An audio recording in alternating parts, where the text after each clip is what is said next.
Pas besoin de diplôme, pas besoin de latin, juste aimer son nom et son être saint. Et l'on devient fou de ce Dieu-là, ce bon Dieu d'amour, bon Dieu tout en moi. Si tu veux le ça, faut que tu le fasses avec moi.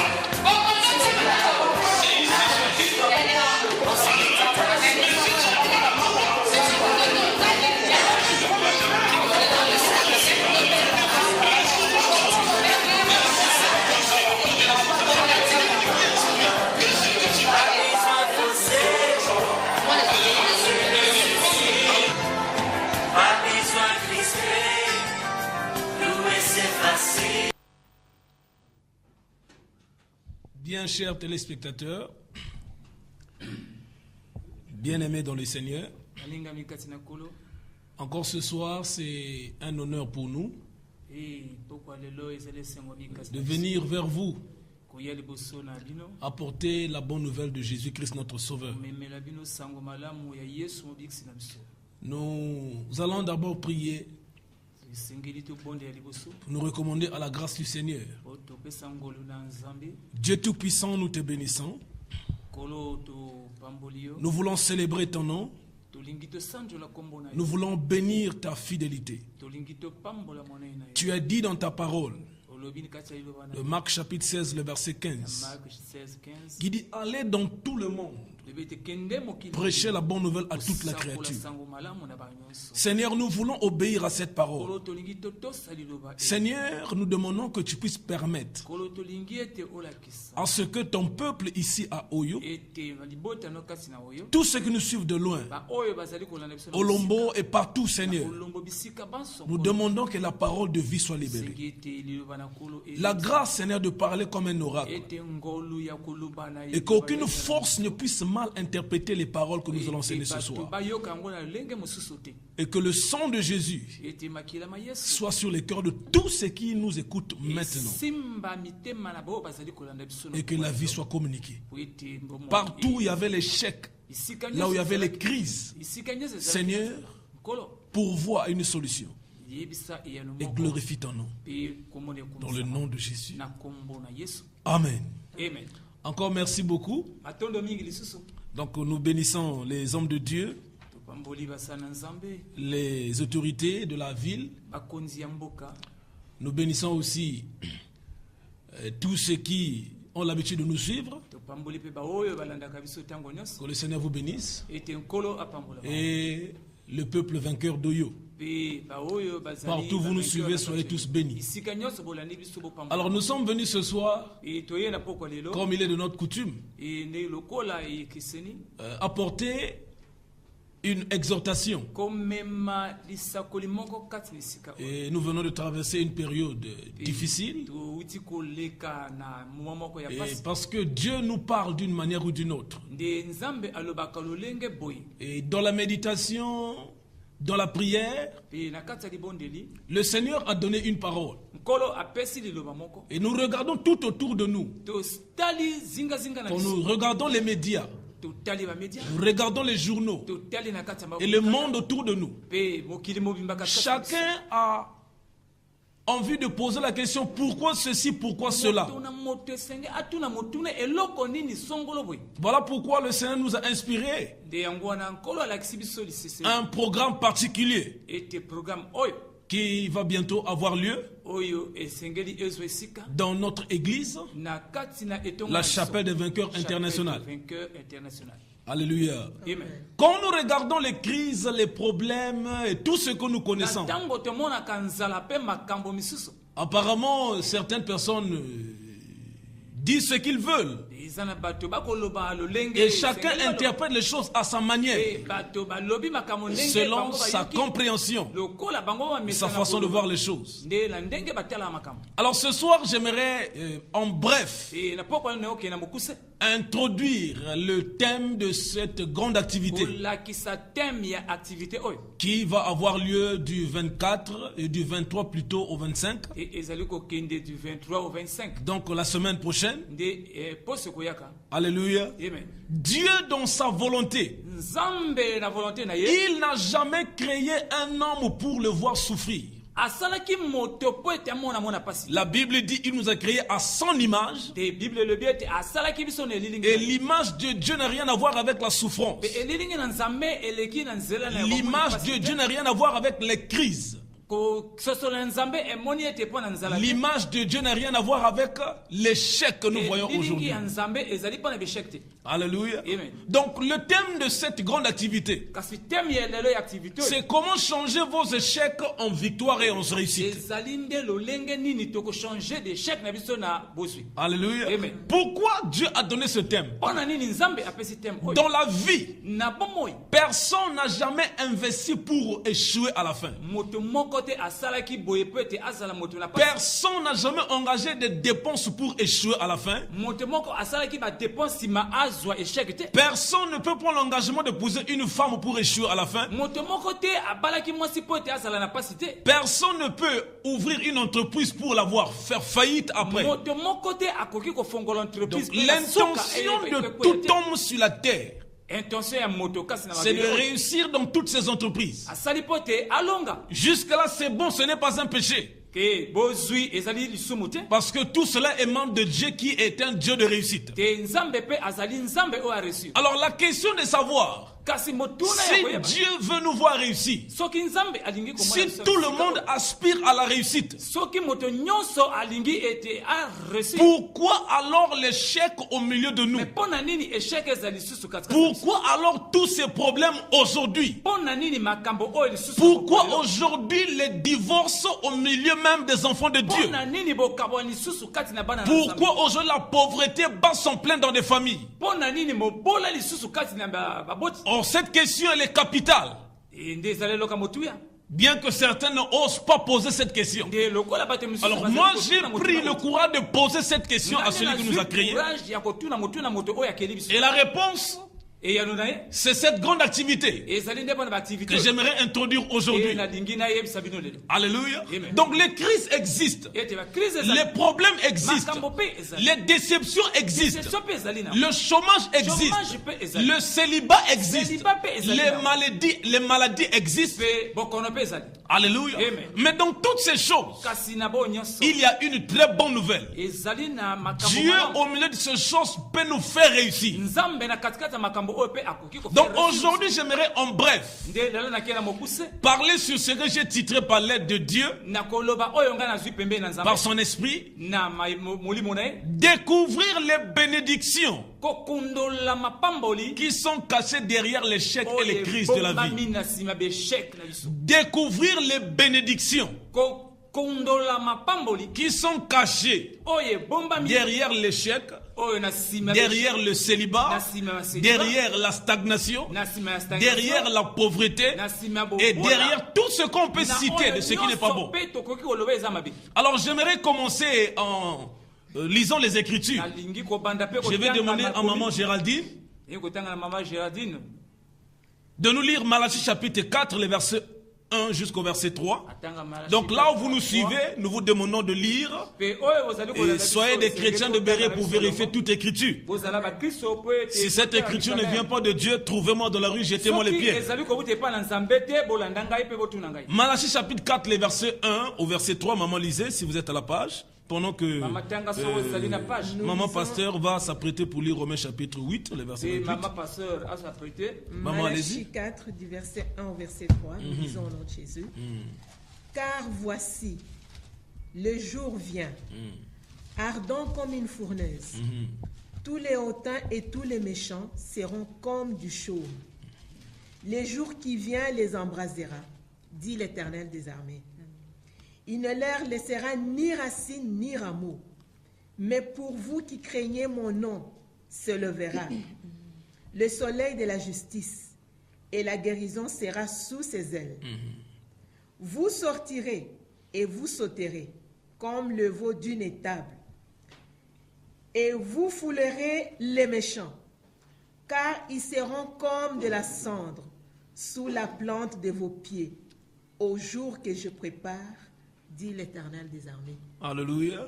Que Dieu bénisse sa parole. Nous allons demander à Maman Pasteur de nous lire Romains chapitre 8, le verset 28 à 32. Donc nous vous demandons aussi attentivement ces écritures.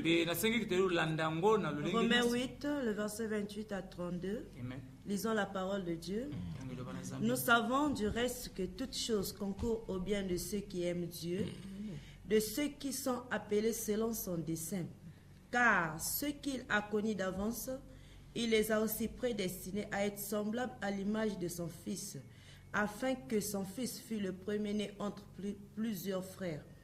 Et ceux qu'il a prédestinés, il les a aussi appelés. Et ceux qu'il a appelés, il les a aussi justifiés. Et ceux qu'il a justifiés, il les a aussi glorifiés. Que dirons-nous donc à l'égard de ces choses? Si Dieu est pour nous, qui sera contre nous? Le verset 32, lui qui n'a point épargné son propre Fils, mais qui l'a livré pour nous tous, comment ne nous donnera-t-il pas aussi toutes choses avec lui? Alléluia. Amen. Alors nous avons ces deux écritures qui résument cette activité. Alors nous avons dit ici dans le chapitre 4, la Bible dit voici le jour vient, ardent comme une fournaise. Il dit il y aura des chaleurs atroces.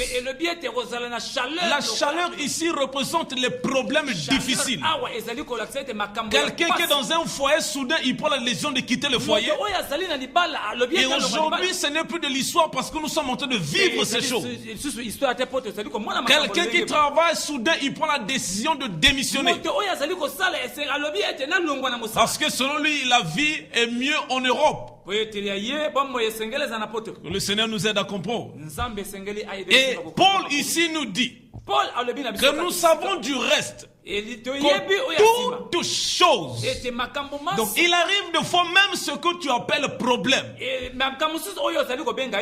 un instrument que Dieu peut utiliser pour glorifier son nom. Tout dépend de notre façon de voir. Parce que dans la vie, votre façon de voir, c'est ce qui détermine ce qui va vous arriver. Alléluia. Votre façon de voir, ce que le monde appelle problème. Votre façon de voir, ce que le monde appelle crise. Votre façon de voir, ce que le monde appelle échec. Alléluia.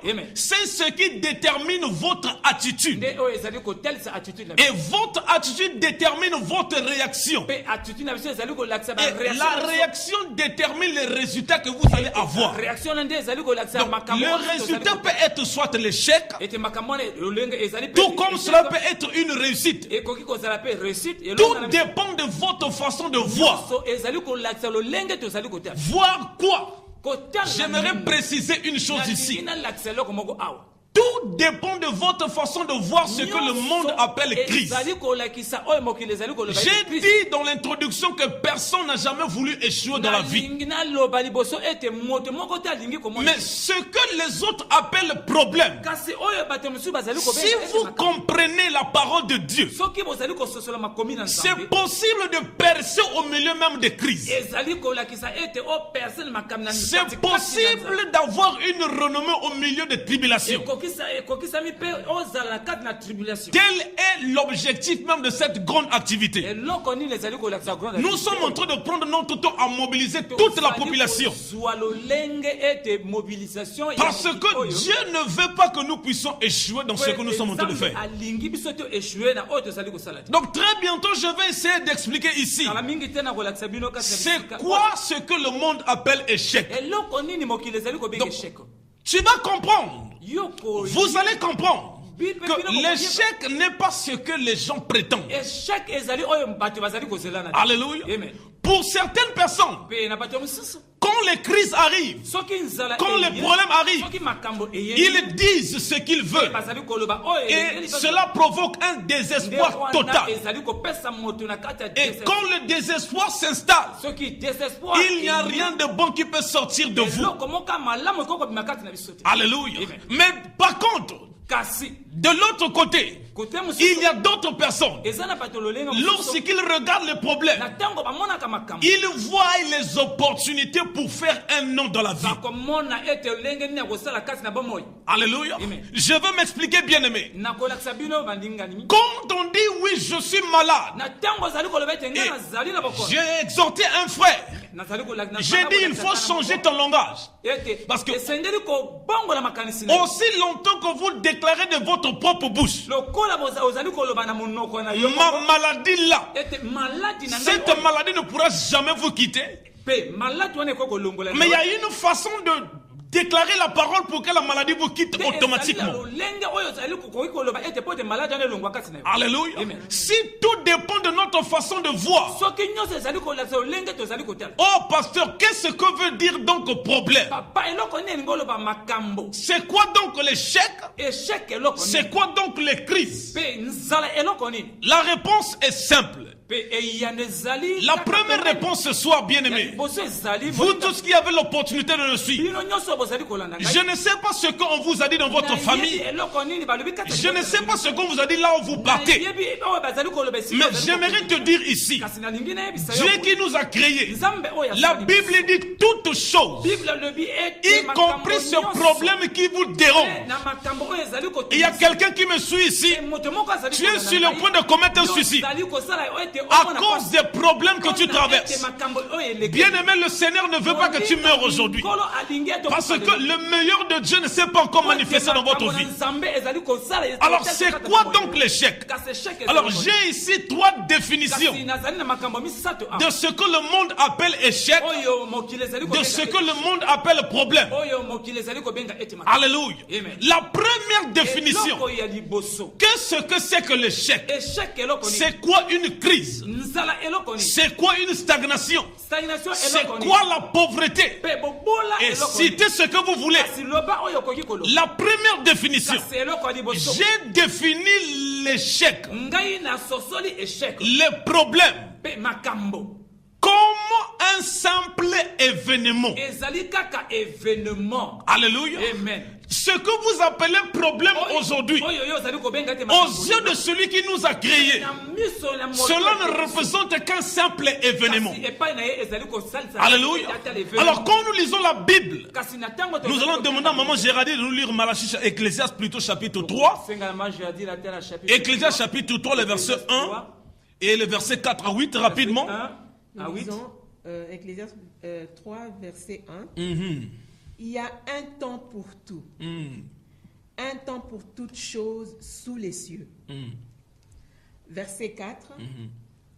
Un temps pour pleurer, un temps pour rire, un temps pour se lamenter, un temps pour danser, un temps pour lancer des pierres et un temps pour ramasser des pierres, un temps pour embrasser et un temps pour s'éloigner des embrassements, un temps pour chercher et un temps pour perdre, un temps pour garder et un temps pour jeter, un temps pour déchirer et un temps pour coudre, un temps pour se taire et un temps pour parler, un temps pour aimer et un temps pour haïr, un temps pour la guerre et un temps pour la paix.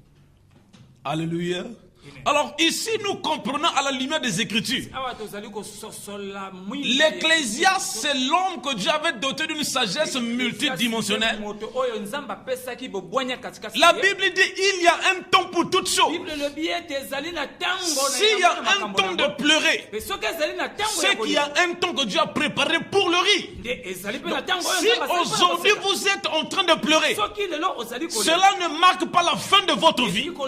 C'est l'arbre ne représente qu'un simple événement. Aujourd'hui, le mari vous a abandonné parce que vous ne lui donnez pas d'enfant. Cela ne marque pas la fin de votre vie. Aujourd'hui, vous êtes dans une église. Vous êtes frustré parce que les âmes ne viennent pas. Cher homme de Dieu, j'aimerais vous informer que ce n'est qu'une phase de votre vie. Cela ne marque pas la fin de votre vie. Ici, Dieu nous dit, il y a un temps pour toutes choses sous le soleil. L'importance du mot mariage est en fonction du fait qu'un homme est d'abord célibataire. La valeur d'un enfant est déterminée par le fait qu'il y a des femmes qui n'ont pas d'enfants aujourd'hui. La stérilité est un... Comment je peux expliquer? La stérilité est une marche qui détermine que Dieu est le Dieu de la fécondité. Alléluia. Alors j'aimerais m'expliquer un peu.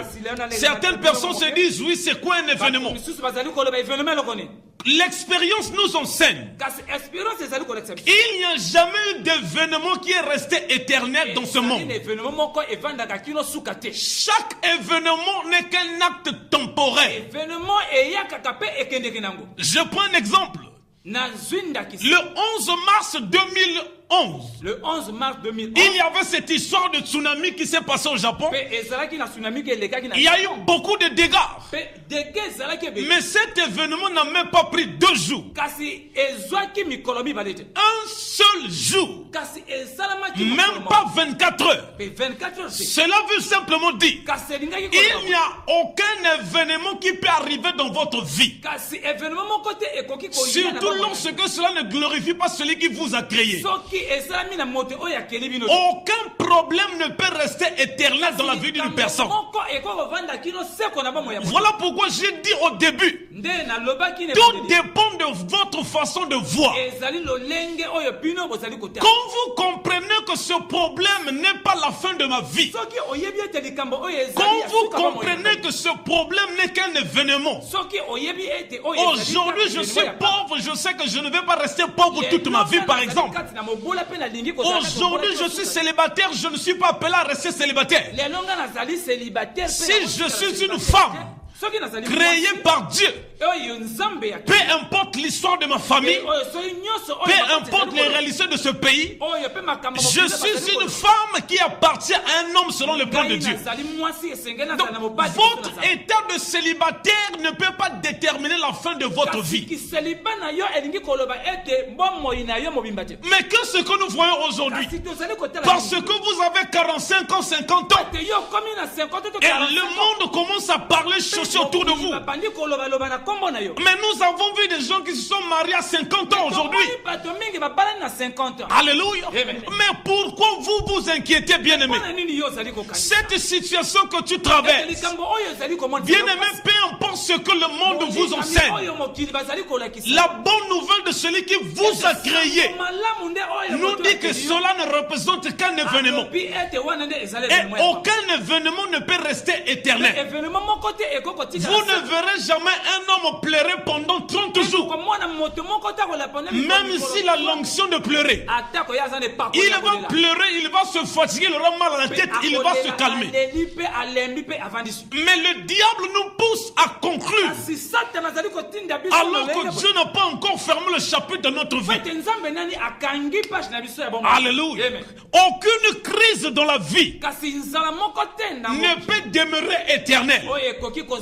Aussi longtemps que vous refusez de croire que cela marque la fin de votre vie. Alléluia. Aujourd'hui, qu'est-ce que nous voyons? Beaucoup de gens passent leur temps à célébrer leurs problèmes.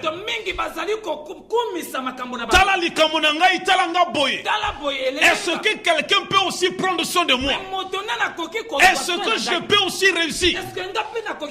Bien-aimé, j'aimerais te dire aujourd'hui, tout ce que vous voyez percer dans la vie aujourd'hui, si vous regardez ces hommes à la télé, si vous les regardez dans des journaux, vous ne verrez pas un homme avec 2 têtes. Donc ces gens-là qui sont en train de réussir aujourd'hui, ils ont une seule tête comme vous et moi. Cela veut simplement dire, si eux ils sont en train de réussir, ça veut dire leur temps est arrivé et que notre temps n'est pas encore arrivé. Alors bien aimé, comprenons Les projets de Dieu sont oui et amen. Il dit, je connais les projets que j'ai formés sur vous. Les projets de paix. Donc, si c'est le malheur qui ravage votre famille aujourd'hui, si vous me comprenez bien aimé, la paix c'est ce que Dieu a préparé pour vous. Quelqu'un qui est à bord d'un avion, c'est vrai dans les airs. Les turbulences, des fois les gens se paniquent. Mais vous allez, une fois que l'avion atterrit, tous ceux qui sont à bord de l'avion, la première chose, ils s'acclament. Alléluia. Ils s'acclament pourquoi? Ce n'est pas pour le pilote, parce qu'il a bien conduit l'avion. Non, c'est parce que le souffle de vie était préservé. L'atterrissage, c'est ce qui détermine la fin de votre vie. Ce que vous traversez aujourd'hui, c'est comme quelqu'un qui a bordé un avion qui traverse ces turbulences. Mais de l'autre côté, il y a la paix. Et je vois le Seigneur nous aider à comprendre. Si le Seigneur peut nous ouvrir les yeux, nous allons naturellement célébrer le nom de Dieu, même devant les situations. Parce que la fin de toute chose n'appartient pas entre les mains d'un homme. Dieu seul a le dernier mot sur votre vie. Ce n'est même pas l'histoire de votre famille. Ce n'est pas parce que vous êtes ici à Oyo. Il y a des gens que je vois ici qui blaguent avec l'argent. Il y a des gens qui vivent en paix ici, qui trouvent des femmes ici et qui se marient ici. Alors bien aimé, j'aimerais vous assurer, il y a de l'espoir pour vous. Rien n'est fini tant que Dieu ne dit pas que c'est fini. Alors le dernier mot appartient à notre Dieu. Voilà pourquoi le Seigneur nous interpelle aujourd'hui. Oublions tout ce que nous avons. La Bible dit, je fais une chose. Si je vais emprunter les paroles de Saint Paul, il dit, j'oublie tout ce qui est en arrière. Je presse vers l'avant. C'est devant que le match se joue. La Bible dit, quiconque regarde derrière, il n'est pas digne de mon royaume. Alors vous qui me suivez, vous êtes digne du royaume de Dieu. Yo bongi na nkembo, yo bongi na lokum. Que le Seigneur nous aide à comprendre. La deuxième définition de l'échec. Je vais bientôt finir ce soir. Alléluia. Ce thème sera débattu lors du séminaire.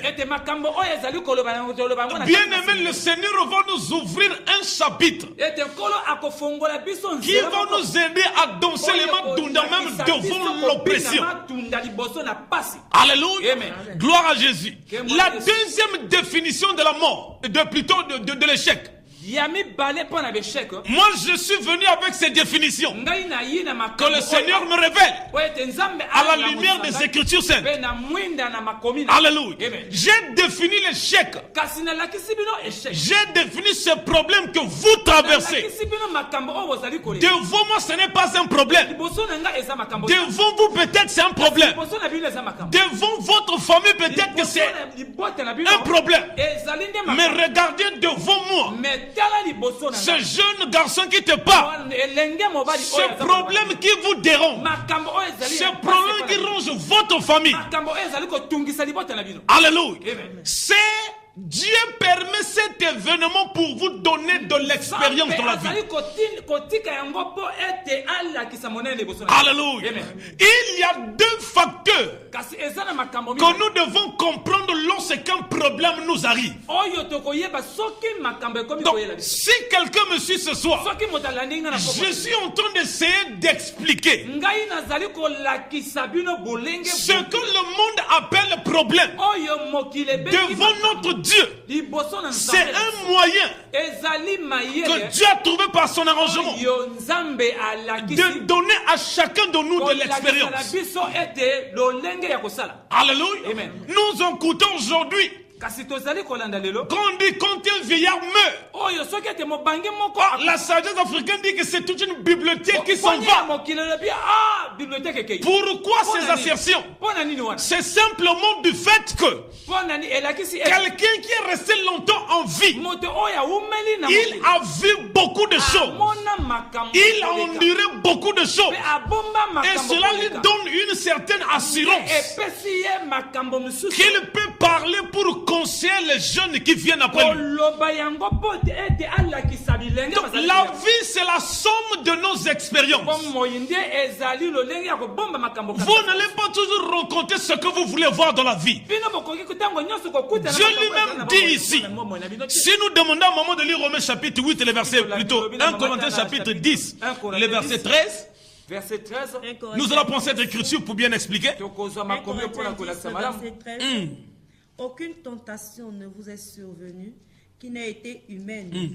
Et Dieu qui est fidèle ne permettra pas que vous soyez tentés au-delà de vos forces. Mais avec la tentation, il préparera aussi le moyen d'en sortir, afin que vous puissiez la supporter. Alléluia. Amen. Gloire au Seigneur. La Bible dit aucune tentation. La Bible dit tentation mon côté. Permettez que je puisse paraphraser cela. Il dit aucun problème, aucune situation, aucun défi, aucune stagnation, aucune pauvreté, aucun célibat chronique n'est arrivé dans votre vie sans que Dieu ne soit au courant. Mais regardez la bonne nouvelle de cette écriture. La Bible dit le Dieu qui a permis que cela arrive, il ne permettra jamais que vous soyez tentés au-delà de votre force. Qu'est-ce que cela veut dire? Dieu veut simplement nous dire ici, si Dieu permet que tu traverses cette situation, parce qu'il ne veut pas te voir mourir, c'est qu'il a mis en toi toute la grâce pour endurer cette situation. Cela fait de cette situation que vous appelez problème un temps d'apprentissage. Alléluia. Donc quand une situation arrive, quand vous n'arrivez plus à progresser dans la vie, votre foyer ne marche plus, les affaires ne marchent plus, rien ne marche dans la famille, vous n'avez pas besoin de chercher un sorcier quelque part. Laissez le sorcier tranquille, il n'a aucun pouvoir sur votre vie. Dieu seul a le pouvoir sur votre vie. Alléluia. Voilà pourquoi nous avons oublié même de prier pour ces gens, parce que parmi eux il y a des enfants de Dieu que l'ennemi est en train de détruire aujourd'hui. Alléluia. Le plus grand sorcier de la vie, c'est l'état de votre ignorance. Alléluia. Donc quand un problème arrive, il y a deux facteurs que je vais développer aujourd'hui, que nous devons toujours considérer. Le premier facteur, naturellement, dans 80% des cas, quand une situation arrive, 80% des personnes ont tendance à regarder les choses qu'ils ont perdues. Alléluia. Gloire à Jésus. J'ai eu de l'argent, j'ai investi, j'ai souffert pour avoir ce capital. Regarde, aujourd'hui cet homme m'a dupé. L'homme a tendance à regarder ce qu'il a perdu. Il a tendance à regarder le temps que ça lui a coûté pour rassembler ce capital. Beaucoup de gens regardent, j'ai servi cet homme pendant plus de 10 ans. Aujourd'hui, je ne suis plus la femme de sa vie. Bien aimé, ça c'est un côté. Mais il y a un autre facteur qui est capital. Parce que aussi longtemps que vous restez assis sur ce que vous avez perdu, il n'y a aucune solution que vous allez gagner si ce n'est le trouble. La Bible ne vous inquiétez de rien, mais en toute chose faites connaître vos besoins à Dieu. Il ne nous tourne pas vers un homme, parce qu'il sait qu'aucun homme ne peut résoudre résoudre notre problème. Alléluia. Le deuxième facteur, quand un problème arrive, c'est l'expérience que nous allons gagner. Quand vous traversez cette turbulence, quelles sont les leçons que vous tirez? C'est là la bénédiction derrière le problème. Quelqu'un que vous avez honoré pendant plus de 15 ans, parce que vous n'arrivez pas à lui donner un enfant, il vous abandonne. Pour aller trouver une autre femme, soi-disant qui va lui donner des enfants. Bien aimé, au lieu de faire de ça un problème, vous ferez mieux d'apprendre une leçon. Et quelle est la leçon pour ce cas? Maudit soit celui qui se confie en l'homme. Alléluia. Parce que dans le cœur de l'homme, il n'y a qu'un souffle de vie. Et chacun de nous n'avons qu'une durée de temps. Mais nous avons quelqu'un qui vit d'éternité en éternité. Son nom s'appelle Elohim, le créateur du ciel et de la terre.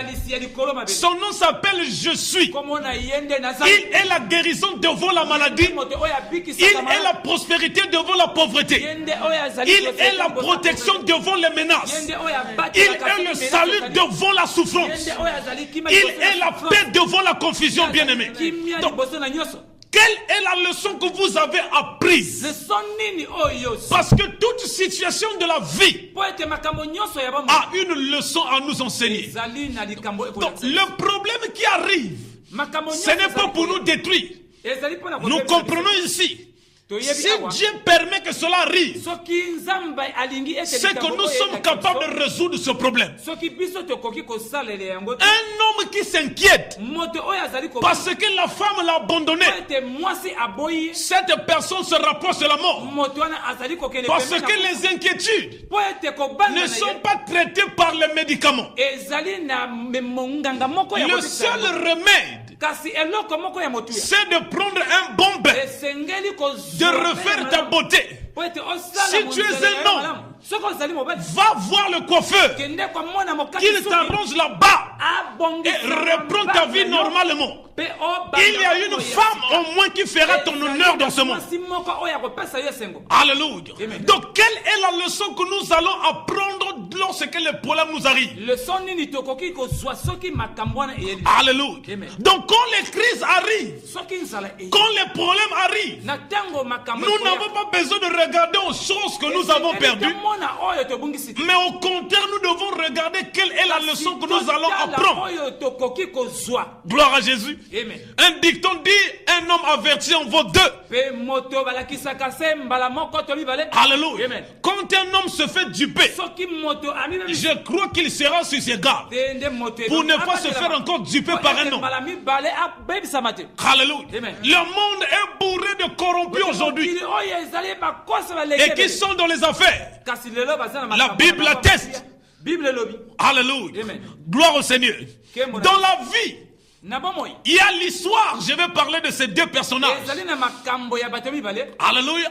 J'ai eu mon temps d'étudier ces gens. Le premier personnage, c'est ce grand célèbre qu'on appelle Thomas Edison. L'histoire raconte que lorsque cet homme a grandi, il a mis en place un processus. Ce grand, c'est celui qui avait inventé ces ampoules à douille que nous avons dans nos maisons aujourd'hui. Mais avant de réussir à mettre en place cette ampoule, je lisais son témoignage. Il a échoué à plus de 999 fois. Mais ce qui m'a attiré mon attention, chaque fois qu'on lui posait la question, qu'est-ce que vous avez fait? Pourquoi vous avez échoué? La réponse de cet homme était claire. Je n'ai jamais échoué une seule fois. J'étais juste en train de voir quelles sont les autres possibilités pour mettre en place l'ampoule à douille. Alléluia. Regardez, apparemment devant les gens, il échouait. Mais il a refusé de croire qu'il échouait. Et parce qu'il a refusé de croire, Aujourd'hui, par la grâce de Dieu, nous avons les ampoules à douille que nous avons dans nos maisons aujourd'hui. Et il y a des gens qui me suivent, vous êtes éclairés devant cela à cause de l'œuvre de cet homme. S'il avait écouté les découragements autour de lui, peut-être qu'on n'aurait pas à voir les ampoules à douille aujourd'hui. Alléluia. Donc il a refusé de croire qu'il échouait. Pour lui, c'était de l'expérience. Il y a encore l'histoire de cet homme. Alléluia. Cette légende qu'on appelle Abraham Lincoln. Alléluia. Cet homme, lorsqu'il grandit, natif d'une famille noble, il était devenu un grand homme d'affaires. Et après l'âge de 32 ans, sa vie a pris une nouvelle tournure. Un matin, rien ne marchait dans sa vie. Toutes ses affaires étaient par terre. Cette dégringolade était difficile à expliquer. Alléluia. Mais malgré tout ce qu'il traversait, il avait refusé de croire qu'il avait fait faillite dans ses affaires. Alléluia. Cet homme a traversé des situations difficiles. Rien ne marchait dans sa vie. Et au-delà de toutes ces choses, sa chère épouse qu'il aimait tant venait de le quitter parce que la mort l'avait visité. Donc il se retrouve veuf. Mais malgré toutes ces situations, cet homme est resté ferme parce qu'il était en train d'apprendre et d'avoir de l'expérience. Alléluia. Parce qu'il était persévérant. L'histoire nous enseigne sur cet homme. Après les affaires, il s'est tourné dans la politique. Alléluia. Cet homme s'est postulé pour être candidat à la députation. L'histoire enseigne qu'il a échoué à maintes reprises. Un jour, on lui posait la question. Il dit, est-ce que vous allez réussir? Il dit, je n'ai pas encore échoué. Je suis en train de rassembler les efforts. Je suis en train de rassembler les stratégies pour être particulier lorsque mon tour viendra. Alléluia.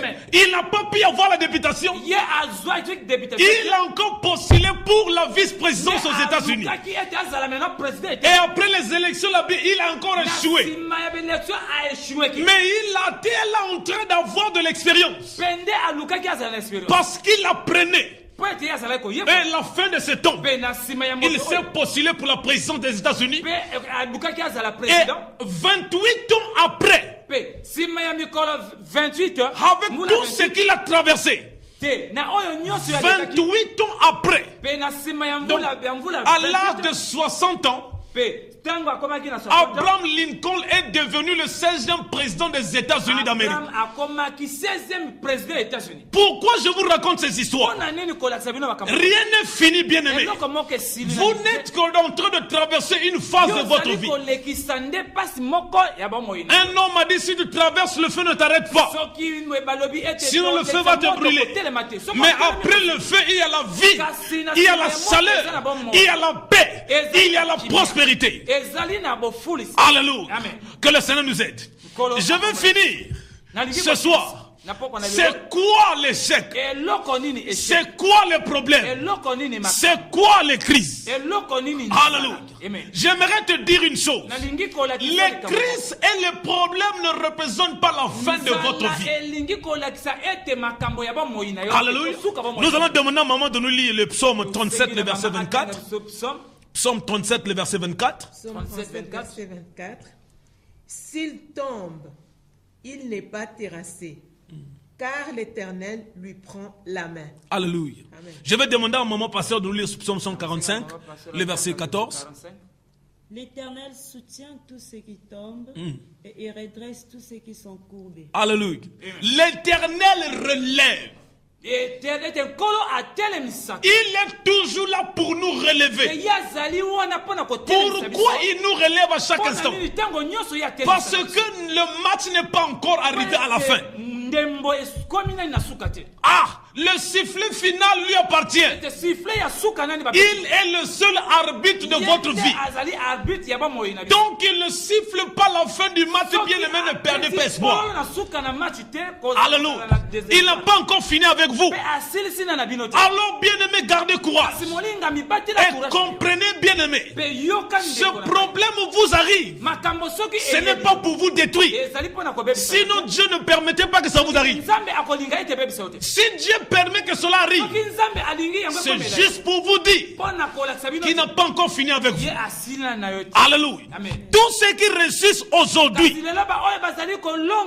personne n'a jamais émergé de la vie sans endurer une situation négative. Si quelqu'un vous dit qu'il a réussi sans transpirer, sans souffrir, il faut avoir peur de cet homme. Je ne pense pas qu'une telle personne existe dans la vie. Chacun de nous a une histoire à raconter. S'il faut donner le micro à tous les citoyens aujourd'hui, nous serons surpris de l'expérience que nous allons avoir. Alléluia. Gloire à Jésus. Et tous ceux qui ont réussi, ils ne sont pas meilleurs que nous. Voilà pourquoi Dieu veut nous armer de la connaissance. Alléluia. Donc si l'échec n'est pas un malheur, alors qu'est-ce que c'est que l'échec en réalité? Donc, il y a des choses que nous devons apprendre. La vie bien-aimée ne doit pas être misérable.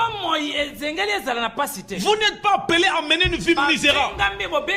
Vous n'êtes pas appelé à ce que les gens puissent avoir pitié de vous chaque jour. Les gens doivent être libres de vous envier. Mais cette vérité ne sera jamais une vérité dans votre vie aussi longtemps que vous n'embrassez pas la parole de Dieu que Jésus-Christ. Que le Seigneur vous bénisse ce soir. Donc j'interpelle à toute la population. Vous traversez des situations difficiles. On vous a dit que vous n'allez plus réussir, vous êtes vaurien. Que le Seigneur vous aide à comprendre. Alléluia. Donc à partir du 23 jusqu'au 25, nous avons une grande activité à la chapelle des vainqueurs internationale. Donc, le thème, c'est nous allons débattre l'introduction que vous avez écoutée aujourd'hui. Si l'échec n'est qu'un tremplin vers la réussite, qu'est-ce qu'il faut faire? Qu'est-ce qu'il ne faut pas faire? Quelles sont les choses que j'avais l'habitude de faire sans savoir que ce n'était pas comme ça que je devais les faire? Voilà pourquoi le Seigneur vous invite à ce grand séminaire. Donc très bientôt vous aurez les invitations dans votre maison. Et bien aimé, n'endurcissez pas votre cœur. Il veut nous voir réussir. Il est content lorsque vous réussissez. Et il est attristé lorsque vous échouez dans la vie. Que le Seigneur vous aide. Alors à vous tous qui m'avez suivi ce soir, la première porte qui conduit à la réussite, c'est Jésus-Christ de Nazareth. Il a dit: je suis le chemin, la vérité et la vie. S'il n'est pas dans votre vie, vous pouvez avoir de l'argent. Cet argent peut vous mener dans les problèmes. Or, lui garantit la paix. Il protège vos biens. Il protège vos enfants. Quand vous êtes enviés par les méchants, il sera là pour veiller à ce que vous soyez en paix. Donc, j'aimerais vous inviter avant de finir, vous tous qui avez l'opportunité de me suivre ce soir. Bien aimé, je vais avoir des larmes au cœur. Si vous endurcissez votre cœur ce soir, Jésus par ma voix vient dans votre maison. Vous êtes devant la boutique. Vous me suivez dans la rue. Vous êtes peut-être dans un bar. En fait, c'est à toi que je m'adresse en personne. Alors là où tu es, le lieu où tu te trouves ne compte pas. Il a dit: venez tel que vous êtes. Alors si réellement tu m'as suivi, la vie dans ce monde sans Christ est un triste sort. Alors bien aimé, si vous m'avez suivi, j'aimerais t'aider à recevoir ce Jésus. Je l'ai reçu Et aujourd'hui, je ne le regrette pas. Alors vous qui me suivez, si vous êtes en famille, vous baissez la tête là où vous êtes. Si vous allez vous agenouiller pour honorer votre Jésus, sentez-vous libre.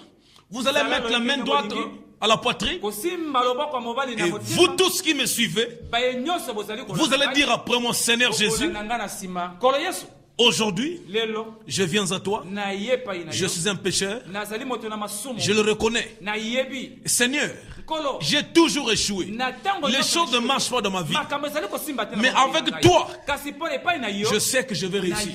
Voilà pourquoi j'aimerais te recevoir dans mon cœur comme mon Seigneur et mon Sauveur personnel. Prends le contrôle de ma vie. Aide-moi, Seigneur de gloire, à marcher en accord avec ta parole.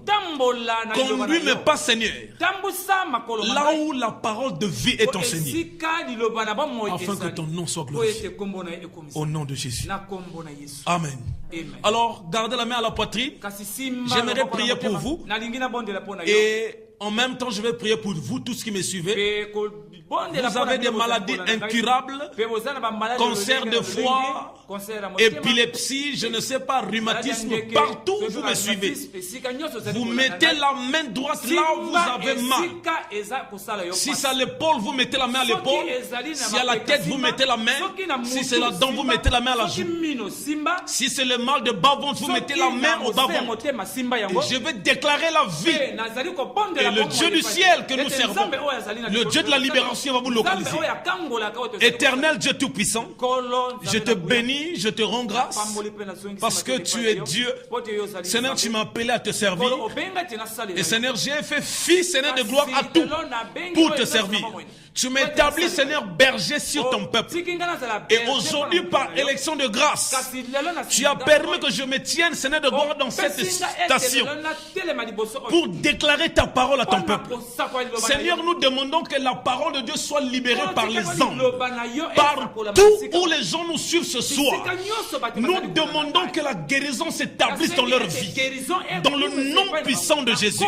Et que toutes les forces du diable, les liens de la malédiction, le pouvoir du péché tombe maintenant dans votre vie. Et que tout ce qui était dans les ténèbres, qu'il soit éclairé par ta parole. Dans le nom puissant de Jésus. Seigneur, merci. J'ai détruit le rhumatisme, le mal de ventre, l'épilepsie. Seigneur de gloire, que tout ce qui est goutte, Seigneur, tout ce qui est esprit de drépanocytose, pour tous ceux qui me suivent maintenant, que toutes les maladies que je n'ai pas pu citer aujourd'hui, Seigneur, tous ceux qui sont dans le lit de l'hôpital, nous demandons que la puissance de Dieu les localise maintenant et que la guérison émane dans leur vie.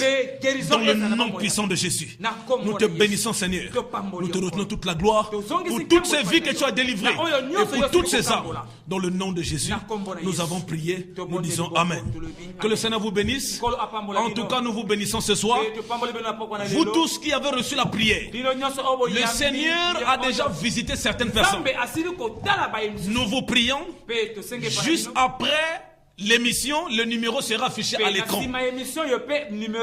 Appelez-nous pour nous partager votre témoignage, afin que cela nous encourage encore à venir vous bénir. Et que nous ayons des raisons pour bénir le Seigneur. Que le Seigneur vous bénisse. Alléluia. Donc je vous bénis encore. Alors, puisque demain c'est un jour du Seigneur, je ne vais surtout pas hésiter. Vous tous qui m'avez suivi, et vous tous qui n'avez pas d'église, vous tous surtout qui avez reçu Jésus-Christ, le recevoir c'est bon, mais avoir une relation personnelle avec lui c'est mieux. Or, cette relation n'est pas possible si vous n'êtes pas enseigné. Donc demain à 8h pile, nous avons un culte spécial d'onction. Nous allons prier pour briser toutes les oppressions du diable. Et je vais imposer ma main pour chasser tout esprit d'oppression. Donc demain à 8h, soyez tous invités à la chapelle des vainqueurs. Nous sommes au quartier Obongi, juste derrière l'école primaire, qu'on appelle Obongi.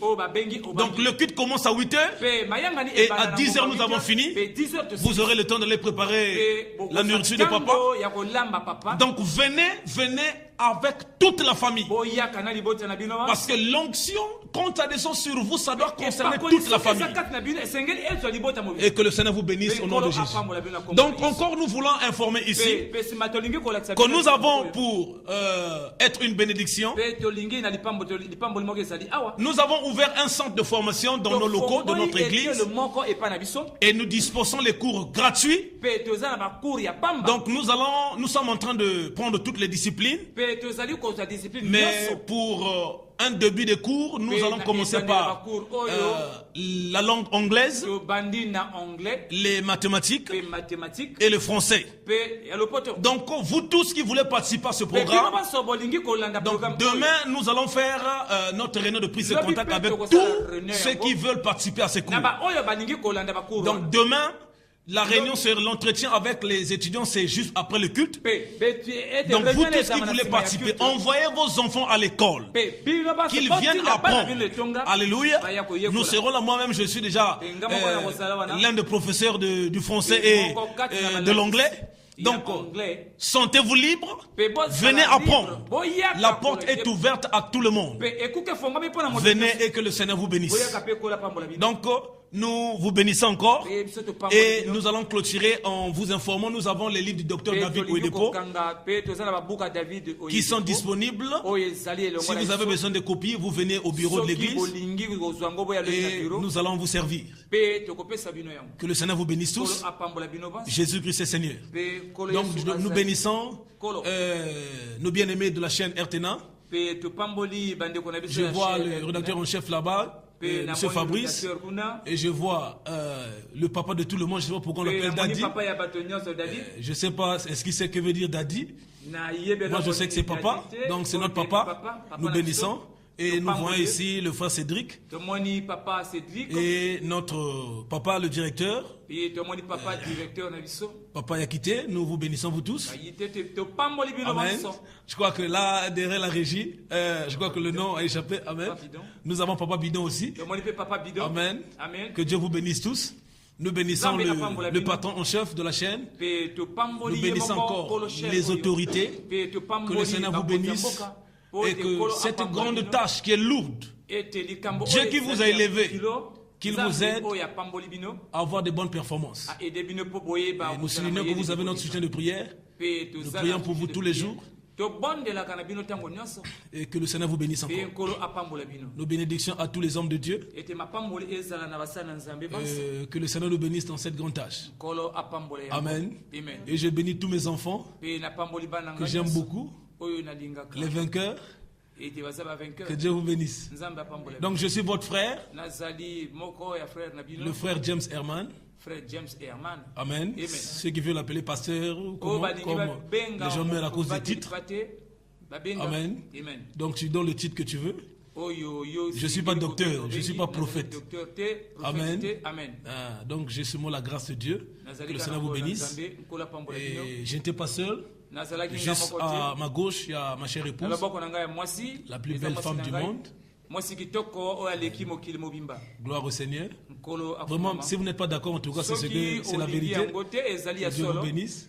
Et juste après, j'ai maman Géraldine, ma maman.